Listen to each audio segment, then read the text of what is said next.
Assalamualaikum warahmatullahi wabarakatuh. Salam dosen berdampak. Perkenalkan, saya Eka Purnama Harahap, Eskom MTI, dosen tetap Universitas Raharja, di bawah naungan Program Studi Teknik Informatika Jenjang Strata 1. Mata kuliah yang saya ampu selama menjadi dosen diantaranya pengantar kecerdasan buatan, komputer masyarakat, teknologi platform, komunikasi data, dan struktur data. Adapun mata kuliah yang akan dibahas pada kali ini yaitu pengantar kecerdasan buatan yang memiliki bobot 2 SKS. Mata kuliah ini merupakan mata kuliah khusus yang diambil pada semester 6. Program perkuliahan pengantar kecerdasan buatan dilaksanakan dengan kerangka kerja Technological, Pedagogical, and Content Knowledge yang mengintegrasikan konsep-konsep pengetahuan artificial intelligence, pengetahuan teknologi informatika, dan pengetahuan pedagogis dalam menentukan metode pembelajaran. Capaian pembelajarannya yaitu CPL 1 mampu membuat, merancang, menguji, mengevaluasi rekayasa software dan hardware serta algoritma hingga menyiapkan sumber daya pendukung sistem informasi agar tujuan atau permasalahan bisnis organisasi tercapai. CPL kedua yaitu mampu merancang dan mengembangkan algoritma untuk berbagi keperluan dalam bidang jaringan komputer, expert system, machine learning, dan cloud computing. Pada mata kuliah ini, kemampuan yang diharapkan disusun dalam 5 CPMK dan 9 sub CPMK.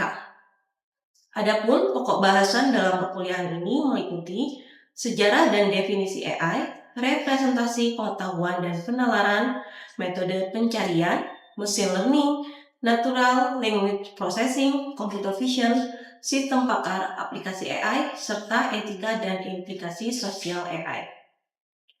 Representasi bahan ajar ini memuat paparan teori dan tugas mandiri yang diupload pada Learning Management System aidu.raharja.ac.id sehingga mahasiswa dapat mengaksesnya melalui jejaring internet.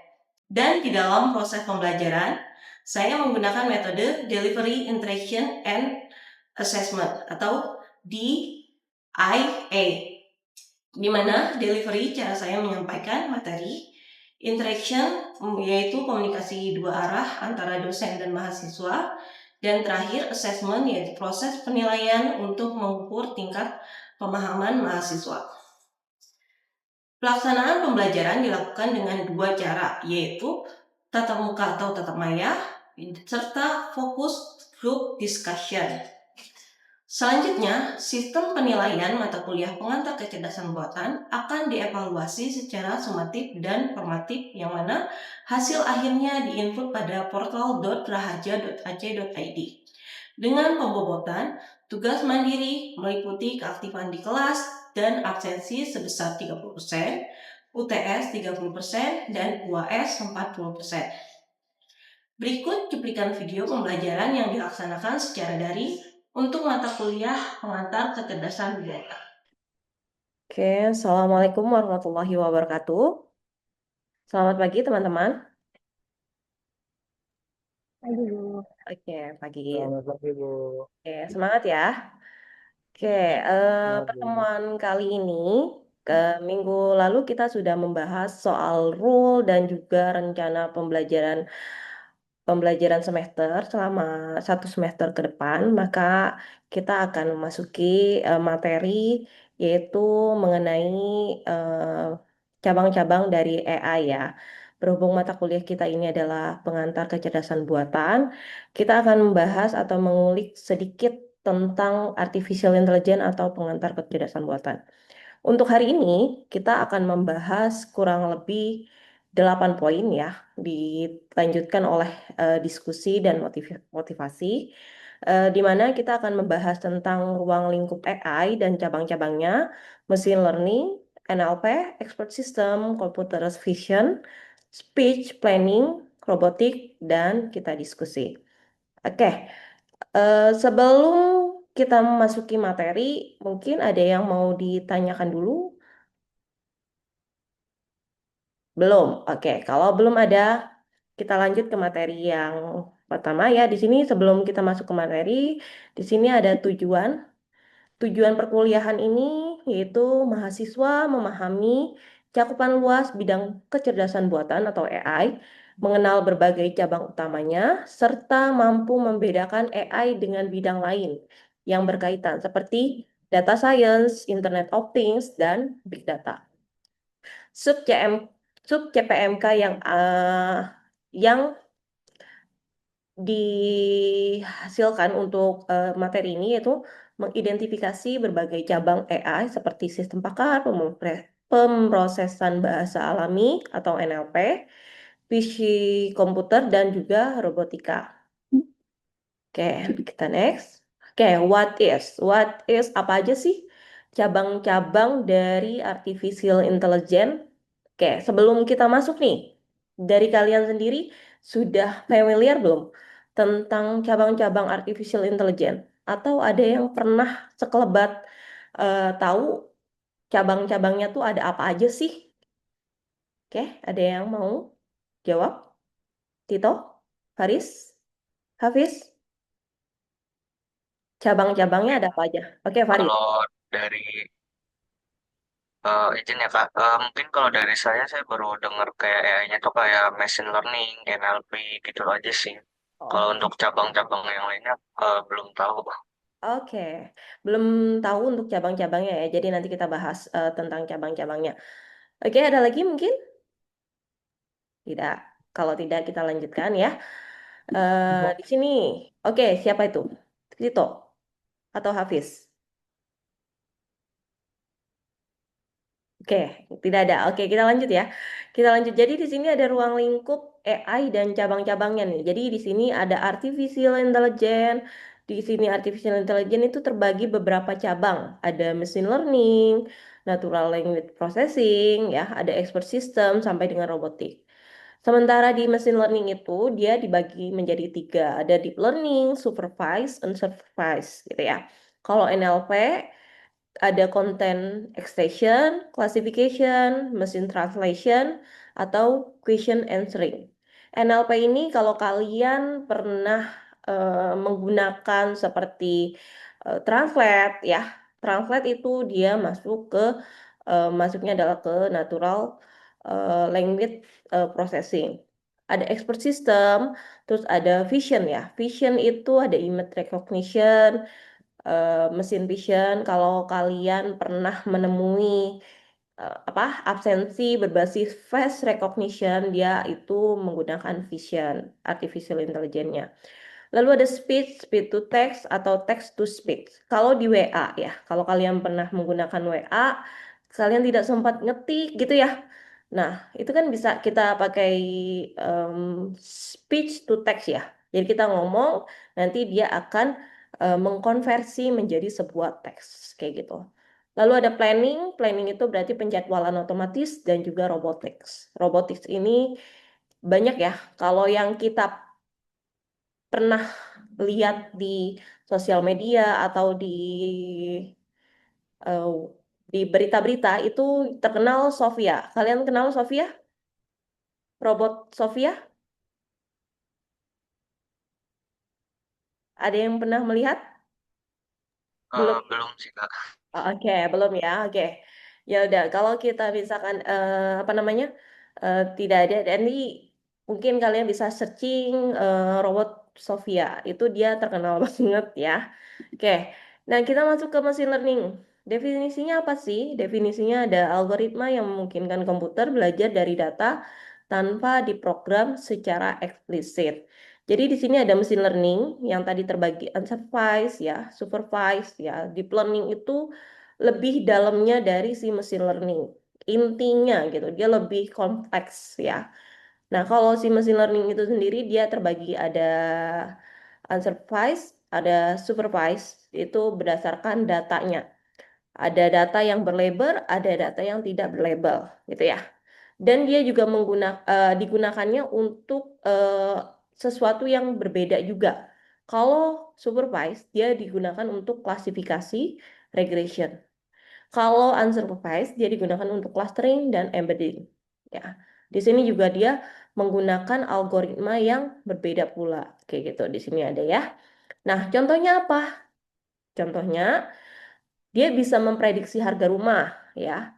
Bisa mengklasifikasi email spam, bisa juga merekomendasikan produk di e-commerce, ya. Jadi kalau kalian itu pernah apa buka sebuah website gitu ya, tiba-tiba nongol sesuatu yang kalian cari gitu ya, padahal kalian tidak bilang tuh sama websitenya saya mau mencari sepatu, tiba-tiba muncul.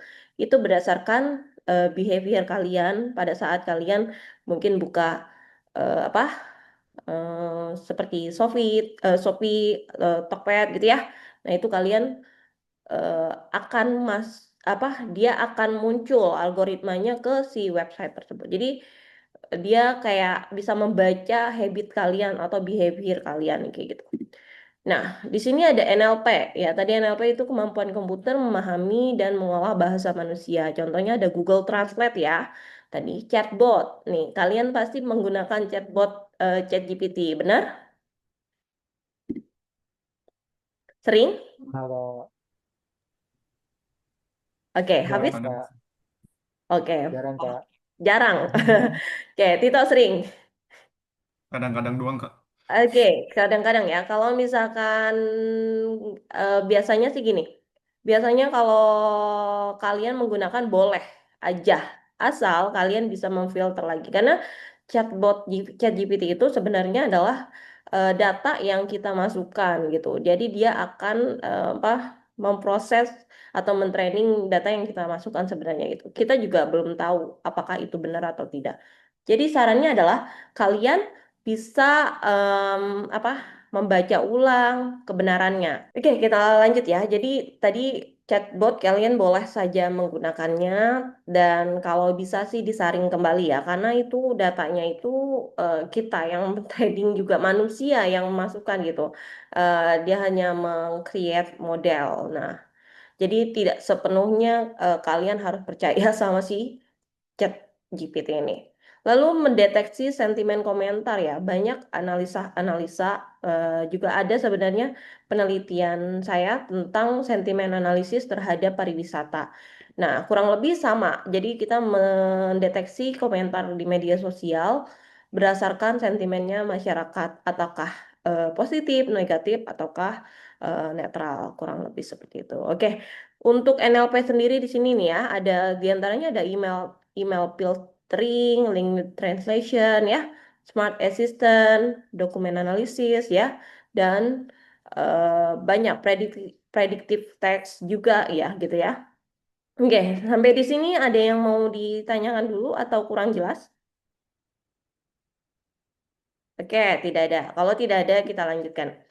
Kita lanjutkan ke expert system ya. Di expert system ini dia merupakan sistem berbasis aturan yang meniru keahlian manusia dalam suatu bidang. Contohnya apa sih? Contohnya di sini ada sistem pakar, diagnosa medis atau sistem rekomendasi investasi.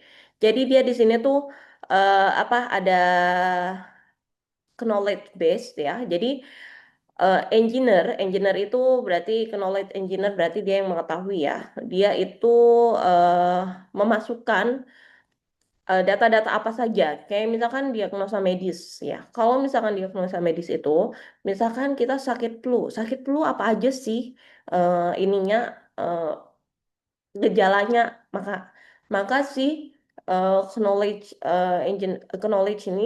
base-nya ini dia akan memasukkan data-data dari si flu, gejala flu itu kayak gitu. Jadi pada saat kita memasukkan ke dalam sistem pakar, kita misalkan mau tahu kita itu sakit apa sih, kita memberitahukan gejala kita demam, terus kepala pusing kayak gitu ya. Nanti dia akan otomatis menggenerate bahwa penyakit kita mungkin flu atau sakit kepala dan segala macam kayak gitu. Nah, itu masuk ke dalam expert system. Lalu computer vision ya, di computer vision ini jadi apa? Kamera itu bertindak sebagai mata kita, kurang lebih seperti itu ya. Kalau misalkan kita mau analogikan. Kemampuan komputer menganalisis dan memahami gambar atau video. Jadi di sini ada contohnya juga. Ada pengenalan wajah, ada deteksi objek di kamera atau mobil Tesla ya. Kalau kita lihat di mobil Tesla itu dia bisa mendeteksi misalkan ada eh, benda atau ada orang di depan itu dia akan tahu ada objek di depan dia gitu atau di samping kanan kiri kayak gitu. Nah, itu dia bisa tahu untuk mencegah adanya kecelakaan. Lalu di sini ada diagnosa penyakit dari hasil ronsen ya. Jadi kita bisa mendeteksi juga menggunakan computer vision penyakit dari hasil ronsen itu apa kayak gitu ya. Jadi di sini kalau human vision berarti kita ya itu mata kita diproses oleh otak baru kita tahu bahwa oh buah-buahan itu ada buah ada mangkok, ada buah orange ya, ada buah banana dan sebagainya. Kalau computer vision dia sensing device yang kita bisa sebut kamera gitu ya. Ada inputan seperti yang sama, lalu nanti diinterpreting sama si device bahwa itu tuh apa aja gitu. Jadi eh, human vision dan computer vision itu perbedaannya ada di situ. Oke, sampai di sini ada pertanyaan dulu. Berarti computer vision kayak termasuk face recognition itu termasuk ya kayak. Oke, ya betul. Untuk face recognition itu masuknya ke dalam computer vision. Face recognition berarti misalkan contohnya gini ya. Bisa juga kita menganalisa apakah wajah kita itu lagi murung, sedih, ya, bahagia, itu juga menggunakan computer vision.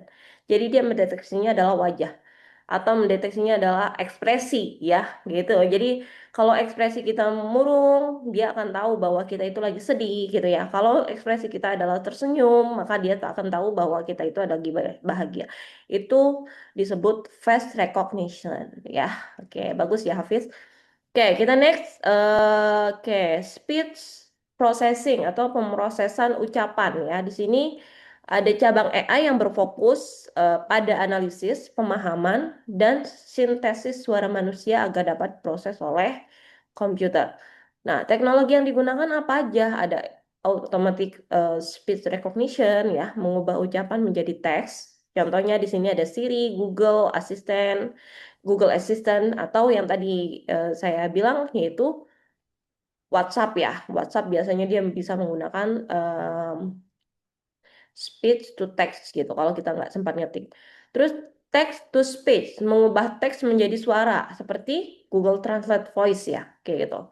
Jadi kalau kita mau mendengarkan hasil dari translate-nya atau spellingnya seperti apa, itu kita bisa menggunakan Google Translate Voice atau terdengar lah ya gitu ya. Speech emotion recognition itu menganalisis emosi dalam suara pengguna.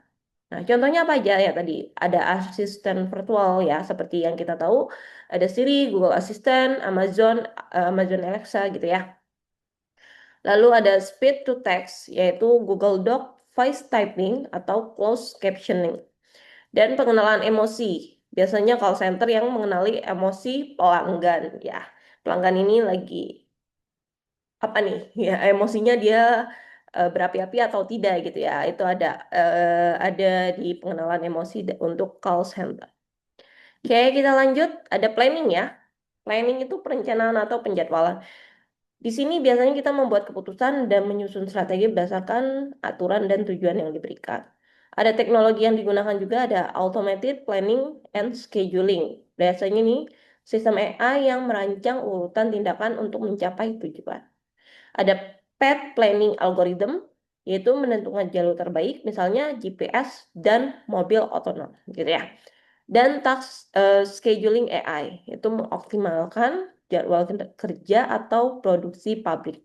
Contohnya di sini ada robot cerdas, ada navigasi GPS, ada perencanaan keuangan, ya. Yang biasa kita gunakan biasanya navigasi GPS ya. Kita untuk menentukan jalur terbaik mana, kayak gitu. Yang biasanya kalau kita udah terlambat, kita tentukan jalur mana yang bisa lebih cepat sampai di tujuan, kayak gitu. Di sini ada robotik ya. Ini rasanya yang terakhir. Robotik itu cabang AI yang berkaitan dengan desain, pembuatan, dan pengoperasian robot untuk melakukan tugas tertentu secara otomatis.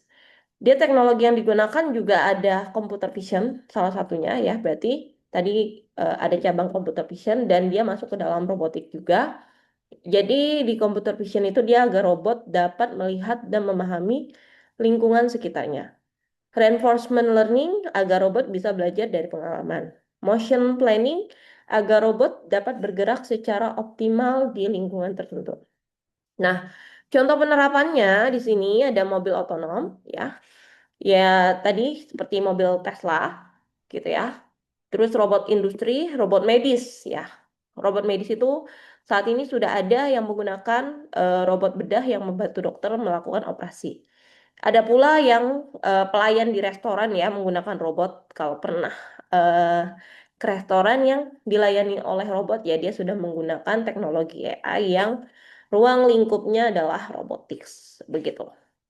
Oke, sampai di sini saja materi kita hari ini. Mungkin ada yang ingin ditanyakan atau didiskusikan pengalaman kalian terhadap cabang-cabang AI tadi gitu. Mungkin ada dari Hafiz, Tito. Saya mau nanya Iya, Bu, Oke, Tan- Tito dulu. oh, eh, tadi kan ngebahas ini ya, ada expert system ya salah satunya. Mm-mm. Katanya bisa bisa niru ini keahlian manusia. Itu Oke, kira-kira bisa nggak sih Bu, beneran ngegantiin manusia di masa depan gitu? Soalnya katanya bisa niru keahlian manusia. oke, expert bagus pertanyaannya ya. Expert system tetap ya. Namanya AI itu butuh manusia. Jadi sebenarnya kalau dibilang untuk menggantikan manusia secara seutuhnya itu I think impossible ya, karena expert system dia membutuhkan expert juga untuk apa ya, mentraining data-datanya. Kalau tadi kayak sistem diagnosa, dia tidak akan bisa mendiagnosa pasien tanpa adanya si expert ini. Berarti dia butuh dokter. Dokter yang akan memberitahu atau menginputkan database-nya bahwa kalau gejala ini, gejala misalkan demam, pilek, dan segala macam, ya itu tetap expert yang akan memasukkan data-datanya ke dalam sistem expert situ. Gitu.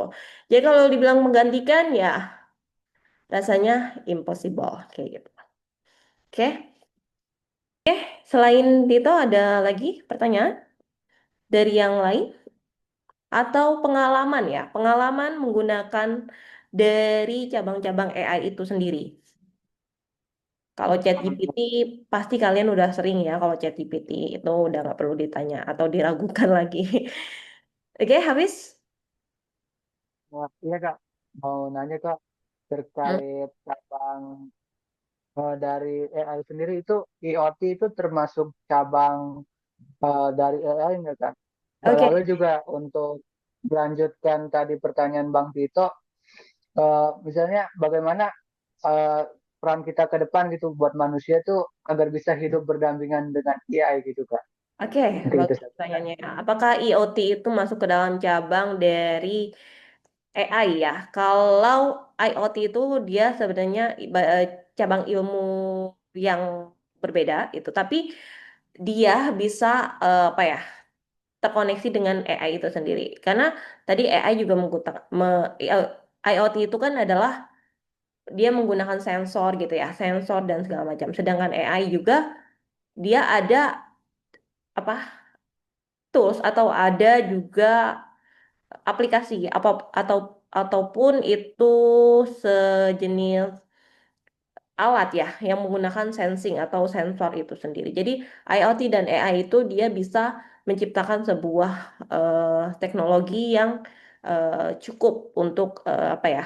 Untuk teknologi yang terbaru kayak gitu. Jadi kalau dibilang cabang sebenarnya dia tidak masuk ke dalam cabang tapi dia bisa dibutuhkan oleh teknologi AI itu sendiri untuk menciptakan teknologi yang baru gitu.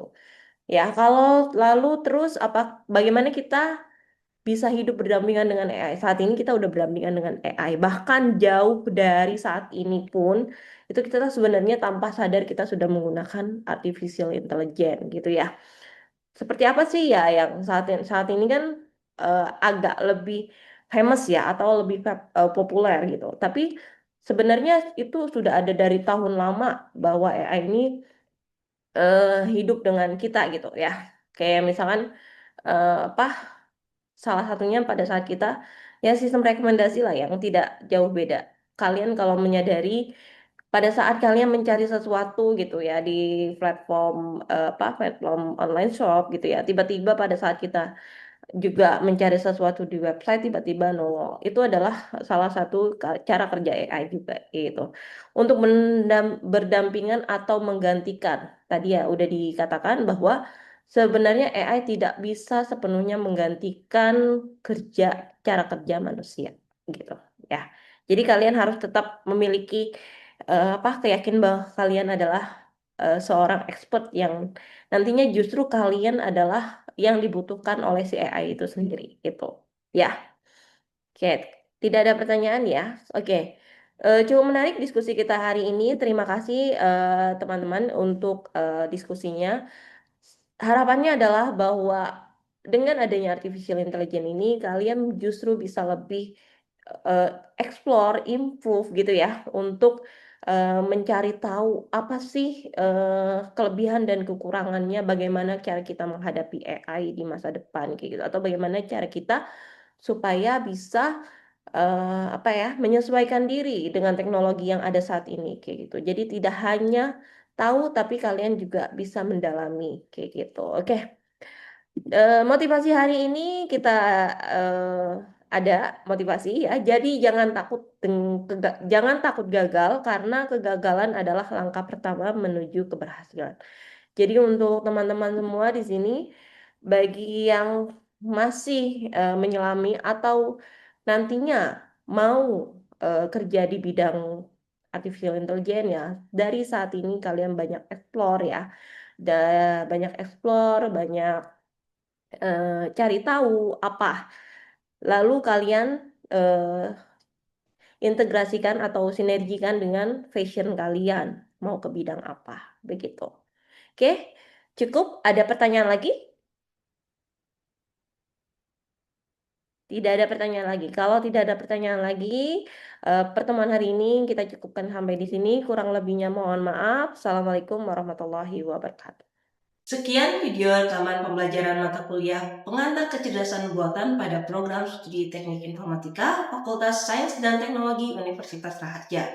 Video ini bertujuan untuk pernyataan diri dosen dalam unjuk kerja Tridharma Perguruan Tinggi atau PDD UKT-PT bidang pengajaran sebagai salah satu syarat keikutsertaan sertifikasi dosen gelombang 1 tahun 2025 yang diselenggarakan oleh Kementerian Pendidikan Tinggi, Sains dan Teknologi atau Kemendikti Saintek. Semoga dapat menjadi pertimbangan baik dalam proses pengajuan sertifikasi dosen gelombang 1 tahun 2025. Terima kasih. Wassalamualaikum warahmatullahi wabarakatuh.